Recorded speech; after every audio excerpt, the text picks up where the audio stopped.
मैं परमेश्वर का बहुत धन्यवाद करदा कि प्रभु ने फिर एक होर बार इस प्रकार वीडियो के माध्यम राही परमेश्वर का वचन लैके परमेश्वर कलाम लैके तुहाडी हाज़री विच आउण लई तुहाडे हर एक सामने आउण लई परमेश्वर मैनूं मौका दिता।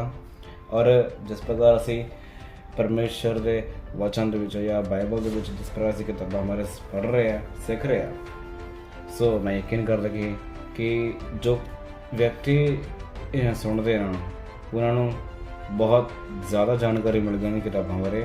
और हुण तक जिन्हें भी किताबों बारे से पढ़ाया और मैं खौफ करदा कि थानू ये जो है इन सारी किताबों बारे बहुत चंगी नॉलेज प्राप्त हुई होंगी। और अज जिस किताब के बारे से सीखण जा रहे हैं, जिस किताब में अस पढ़न जा रहे हैं, उस किताब का नाम है सफन्याह। और सब तो पहला असीं की करांगे, जो सफन्याह है वो किताब आ उस किताब की इंट्रोडक्शन वाला सब थोड़ा निगाह मारांगे कि सफन्याह की किताब दे विच जो लिखिया गया गल्लां आ, तो वो कुछ इंट्रोडक्शन वाला का थोड़ा ध्यान देवांगे कि इस किताब ने किहने लिखा है और इस किताब का राइटर वगैरह कौन आ, उस बारे आप पढ़ांगे। जब आप सफन्याह की किताब पहली अध्याय की पहली आयत दिन आप जब देखते हैं तो सानूं पढ़न च पता लगूगा कि ये जो सफन्याह की किताब आ सफन्याह ने खुद लिखा गया है। सफन्याह ही इस किताब का लेखक हुआ। और आप जब नबियां की किताब से पढ़ के आ रहे हैं तो सानू ये पता लगता है कि जेड़े भी नबियां के बारे पढ़ते हैं, जिस भी नबी बारे पढ़ते हैं स्टार्टिंग में उन्होंने हर एक पिता का नाम सानू दिखाया जाता है कि उत्थे लिखा होंदा है कि उन्होंने जो चाहे कोई भी नबी होवे, नबियां की किताब के छोटा नबी हो बड़ा नबी हो, उन्होंने किताब के जब शुरुआत होंदा है उस टाइम उन्होंने पिता का नाम भी नाल दिखाई दिंदा है। पर जब अस सफन्याह की किताब के बारे पर निगाह मारांगे तो सानू की पता लगता है, जिस प्रकार से देखने से मिल रहा है कि लेकिन जब सफन्याह की पुस्तक की शुरुआत को देखते हैं तब हमें उसके दादा और परदादा और परदादा के विषय में भी पता चलता है। तो सानू इससे पता लगा है कि ना सिर्फ सानू सफन्याह के पिता बारे पता लगा बल्कि दादा बारे भी और परदादा बारे भी की है सानू पता लगा कि उस किताब के विच ओहदे जो पिछले पीढ़ियां जो आए ओहदे दादा परदादा उन्होंने बारे भी सानू पता लगा है। तो इत्थे लिखा है कि ये बहुत ही अनोखी बात है, आमोन के पुत्र यहूदा के राजा योशिय्याह के दिनों में सफन्याह के पास जो हिजकिय्याह के पुत्र अमरिया का परपोता और गदल्याह का पोता और कूशी का पुत्र था, यहोवा का ये वचन पहुंचा। तो सानू इत्थे उहदे पिता बारे भी दादा बारे परदादा बारे की है सानू पता लगता है। अगे जब आप देखिए कि इस किताब नूं कदों लिखा गया और किस टाइम के लिखा गया, तो अस अध्याय के पहली आयत के अनुसार देखिए तो योशिय्याह के ज़माने में सफन्याह ने भविष्यवाणी करनी शुरू की थी। यानी कि जब योशिय्याह राजा यहूदा विच योशिय्याह राजा बन के आया था उस टाइम सफन्याह की है जो भविष्यवाणी करना शुरू करता था। और अगे सानू पता लगता है कि नीनवे के नाश से पहले नबी ने भविष्यवाणी शुरू की थी लगभग 612 BC विषय, जिस तक जब तक इतिहासकारों का जो कहना है कि जो नीनवे सीगा, नीनवे विच पहला कौन प्रचार करन गया सीगा, जो योना नबी प्रचार करन गया सीगा। परमेश्वर ने उन्होंने उत्थे घल्लिया सीगा कि वो प्रचार करे नीनवे दे लई। पर की है जो योना सीगा नीनवे जाने के बजाय वो तरशीश चला गया, पर परमेश्वर ने किया नीनवे ने भेजा उत्थे वो जाके उन्हें प्रचार किया। उस टाइम के लोग जो सीगे वो की है परमेश्वर ने मनना शुरू करता और परमेश्वर के की है परमेश्वर डरना शुरू करता था। पर बाद कुछ टाइम बाद और फिर दोबारा की है फिर दोबारा जिस प्रकार पहला सीगे उस तो भी ज़्यादा खराब वो हो गए सीगे। तो जिस कारण करके ही सफन्याह ने की किया यानी कि उस दे विरुद्ध अगम गल्लां किया। अच्छा लिखा कि नीनवे के नाश से पहले नबी ने भविष्यवाणी शुरू की थी कि लगभग 612 BC ਵਿੱਚ। अगर ਆਪਾਂ एक हिसाब किताब लग लिखे था 612 ਦੇ ਵਿੱਚ जो निन्नवे शहर ਸੀਗਾ 612 ਦੇ ਕਰੀਬ ਦੇ ਵਿੱਚ ਹੀ जो निन्नवे शहर ਸੀਗਾ ਉਹਦਾ ਪੂਰਾ ਖਾਤਮਾ हो गया ਸੀਗਾ। और आगे से पता लगा कि जो पैगन्स वहाँ से जुड़ा, यानी कि जो बाल देव यानी कि जो यहूदा विच और बाकी देशों में जो शैतान की पूजा करते थे, यानी कि बाल देवता की पूजा करते थे, वो आसमान के गणों की पूजा करते थे। यानी कि उस टाइम लोग जो थे वो की कर रहे थे, बाल देवता की ज़्यादा पूजा करते थे।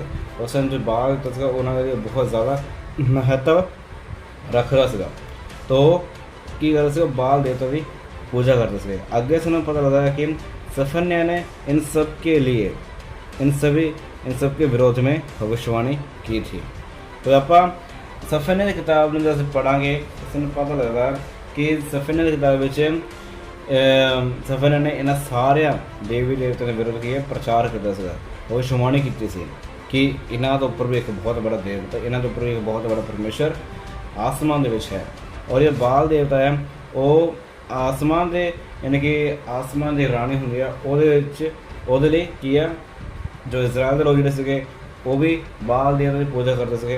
अन्य जाति के लोग जो करते थे जो परमेश्वर नहीं जानते थे या जो परमेश्वर तो नहीं थे वो लोग तो इस देवता की पूजा करते थे, पर उन्होंने देख के उन्होंने रीति रिवाजा उन्होंने सिस्टम ने देखे कस्टम ने देखे की किया, जो इजराइल के लोगों ने किया मनना शुरू करता था। और अगे आप देखिए तो पुस्तक लिखे जाने का उद्देश्य, तो आप इतने आप देखते कि इस पुस्तक का मेन उद्देश्य क्या था, कि इस पुस्तक लिखे जाने का मेन कारण जो मेन रीजन सीगा वो क्या सीगा। तो लिखा कि मनुष्य के राज्य के कारण यहूदा के लोगों के मनों में पाप और बुरे कामों ने जगह ले ली थी। इसको मिटाने के लिए परमेश्वर ने सफन्याह को खड़ा किया। परमेश्वर बुराई और पाप को नफरत करता है, इसलिए वो अपना न्याय अपने समय पे प्रकट करेगा। लेकिन परमेश्वर दयावान और करुणा का सागर है। मनुष्य के बारे में थोड़ा दसने की ज़रूरत नहीं है कि मनुष्य किस प्रकार किस प्रकार का राजा सीगा, पर जिन्होंने नहीं पता मनुष्य कौन है उन्होंने हम दसना मनुष्य भी एक राजा सीगा, तो यहूदा भी सी। और मनुष्य जब राज करना स्टार्ट किया सीगा उन्हें इन्ना ज़्यादा अराजकता अपने देश में फैला था। यहूदा भी जो वो राजा बन के जब आया सीगा उन्हें की किया देवी देवताओं की पूजा करनी वो ज़्यादा किया शुरू करता सीगा। देवी देवताओं ने ज़्यादा किया प्रमोट करने लगा और देश में बुराई और पाप ने की किया उन्हें ज़्यादा बढ़ावा देता, जिस करके जो लोग पहला इन्ने पापी नहीं थे परमेश्वर डरते थे, परमेश्वर के हुक्म किया अपने अपनी अपनी क्या कहते जिस प्रकार बच्चे जिस प्रकार माँ पे अपने बच्चे जिस प्रकार हुक्म नहीं दिया उस प्रकार ही इन्ने डरते की करते परमेश्वर हुक्म मानते थे।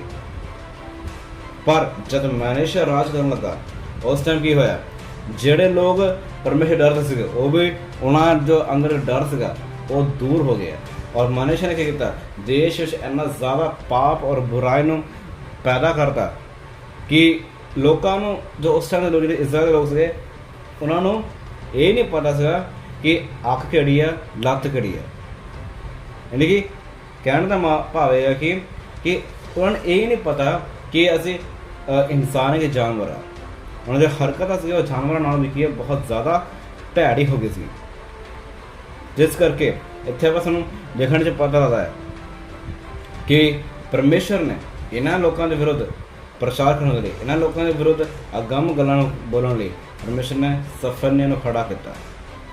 और अगे सू देखने से पता लगता है कि परमेश्वर की है बुराई और पाप की करता है उससे नफरत करता है।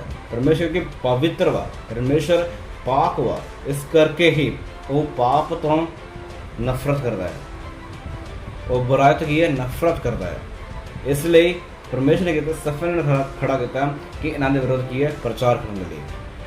और सफन्याह थे की कह रहे हैं कि परमेश्वर बुराई और पाप को नफरत करता है, इसीलिए वो अपना न्याय अपने समय पर प्रकट करेगा। आप जो जिस प्रकार इतने सफन्याह ने किया, परमेश्वर किया अपने ही मर्जी मुताबिक, यानी कि अपना टाइम देते जब परमेश्वर मर्जी होगी उस टाइम परमेश्वर की करेगा अपने न्याय को प्रकट करेगा। उसी प्रकार ही परमेश्वर ने यहूदा ऊपर किए अपने न्याय ने प्रकट किया, पर परमेश्वर ने अपने टाइम देते परमेश्वर ने किया कि इन्होंने थोड़ा छोड़ दे देती, और परमेश्वर ने किया सही टाइम आने उन्होंने जवाब दिता। और इतने लिखा कि लेकिन परमेश्वर दयावान और करुणा का सागर है। इवन परमेश्वर ने उन्होंने सजा दी, परमेश्वर ने की है उन्होंने जो बुराई लेके आया, तो फिर भी परमेश्वर की है जो प्यार है परमेश्वर वो उन्होंने नाल उस टाइम भी बनया रहा।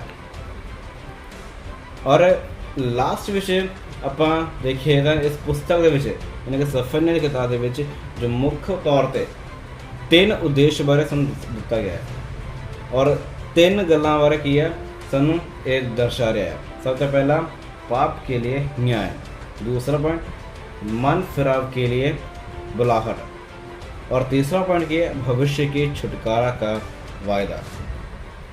इन तीनों अगर आप थोड़ा मैं एक्सप्लेन करूँगा तो टाइम ज़्यादा हो जाएगा, पर मैं थोड़ा शॉर्टली विषय ये मैं दसना चाहना है कि तीनों का जो मेन जो सफन्याह ने इस किताब में मेन जो तीनों की क्यों लिखा गया है, क्योंकि सफन्याह की किताब जब आप पढ़ांगे तो वो इसराइल की बुराई, क्योंकि इसराइल ने किया परमेश्वर निगाह में पाप किया, और मनशा जो राजा बन गया तो जो पाप की जो इंक्रीजमेंट से और होर ज़्यादा हो गया। यानी कि अगर इसराइल में पाप 50% से तो जो क्या कहते हैं मनुष्य ने आके मनुष्य राज करने टाइम वो किया 100% हो गया, यानी कि पाप पूरे देश में फैल गया। यहूदा में पूरा पाप किया एकदम ऐसा समुद्र की तरह की, जिस प्रकार समुद्र लहरां जितना उठती हैं उस प्रकार पाप उठ गया, और लोगों के मन बदी इस प्रकार भर गई कि उन्होंने सामने कि इंसान कौन जानवर कौन उन्होंने ये पता नहीं लगा। तो इसी कारण करके परमेश्वर ने सफन्याह ने खड़ा किया ताकि उन्होंने पाप के विषय भी दसे और मन फिराव के बारे दसे और आने वाले छुटकारा बारे दसन लिए परमेश्वर ने किया सफन्याह ने खड़ा किया, तां जो सफन्याह के राही जो देश वा वो बदलने ली। इस करके ही 3 पॉइंट इस किताब में मेनली दिया गया है, पाप के लिए जो न्याय है और मन फिराव के लिए जो बुलाहट है, भविष्य में छुटकारा का वायदा। तो ये 3 जो पॉइंट है मेन तौर पर इस किताब के दर्शाया गया। और इस किताब में सानू की सिक्ख्या मिलती है कि असी भावें परमेश्वर दूर जाए पर परमेश्वर की है साढ़े करीब ही रहता है। और इस किताब में सानू ये सिक्ख्या मिलता है कि असकी परमेश्वर करीब होर जाइए, परमेश्वर करीब होर जाइए। और परमेश्वर इन 3 पॉइंट्स राही परमेश्वर ने यह दस रहा कि साढ़े अगर अंदर पाप है परमेश्वर उसका न्याय करेगा, और अगर असं हुण भी परमेश्वर दूर आ असं अपने मन फिरा के असं अपने मन के अंदर जो बुराइयां बाहर कट के मन फिराव करके एक सच्ची तौबा करके परमेश्वर करीब जाइए। जब असं परमेश्वर करीब जाऊँगे तब परमेश्वर की साढ़े एक बहुत वधिया भविख रखा गया है। परमेश्वर की एक बहुत वधिया भविख लिए सबका वायदा करके रखा है कि उसने एक वधिया भविख देगा। सो आई होप थोड़ा इस किताब के राही बहुत कुछ सीखने को मिला होगा। सफन्याह की किताब के राही ये मैं शॉर्टली थोड़ा बहुत दसिया गया, पर अगर तुम डीपली पढ़ोगे तो सफन्याह पर बहुत कुछ जानने को मिलेगा। सो आई होप दैट कि थोड़ा इस किताब के राही बहुत कुछ सीखने को मिला होगा। परमेश्वर सब आशीष देवे, बरकत देवे।